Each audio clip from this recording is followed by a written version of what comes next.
नमस्कार, NBC 24 news में आपका स्वागत है। मध्य प्रदेश के जबलपुर में कांग्रेस की ओर से आयोजित पहली जय हिंद सभा में छत्तीसगढ़ के पूर्व मुख्यमंत्री भूपेश बघेल भी पहुंचे।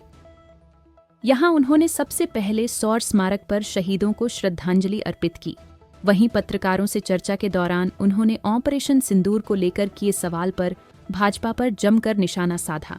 भाई, जो 22 अप्रैल की जो घटना घटी जिसमें 26 लोगों की जाने गई, हम लोगों ने 26 लोगों को खो दिया, वो परिवार अभी भी सदमे से उबर नहीं पाया है।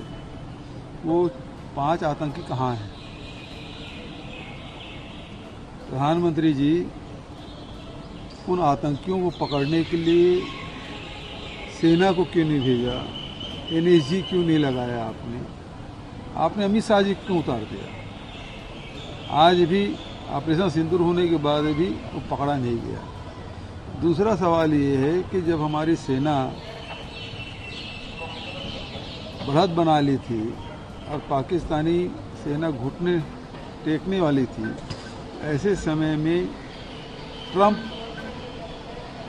कैसे घोषणा कर दिया सीज फायर की, और हमारी सरकार के द्वारा, प्रधानमंत्री द्वारा एक शब्द भी नहीं कहा गया। बघेल ने कहा कि सेना किसी पार्टी विशेष की नहीं बल्कि देश की है। सेना के पराक्रम पर कोई सवाल नहीं है, सवाल सरकार की नीयत पर है। छत्तीसगढ़ के पूर्व CM बघेल ने कहा कि पहलगाम के 4 आतंकियों की अब तक सरकार ने पहचान क्यों नहीं की। आखिर ऐसी क्या मजबूरी थी कि 56 इंच के सीने वाले ट्रंप के दबाव में काम कर रहे हैं। उन्होंने कहा कि सरकार सीज फायर की शर्तें सबके सामने रखे। आखिर अमेरिकी राष्ट्रपति के कहने पर सीज फायर क्यों किया गया? बघेल ने कहा कि शिमला समझौते में साफ तौर पर लिखा है कि हमारे इस मुद्दे पर कोई तीसरा दखल नहीं देगा। इंदिरा गांधी ने भी पाकिस्तान से लड़कर बांग्लादेश बनाकर दिखाया था। आज देश किस हालात में है, स्थिति पूरे देश के सामने है।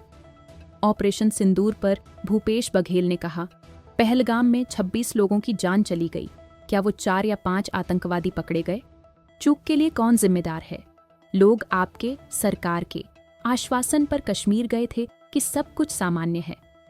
लोग अपने परिवारों के साथ वहां गए और अपने प्रियजनों को खो दिया। उन 26 लोगों को सुरक्षा क्यों नहीं दी गई?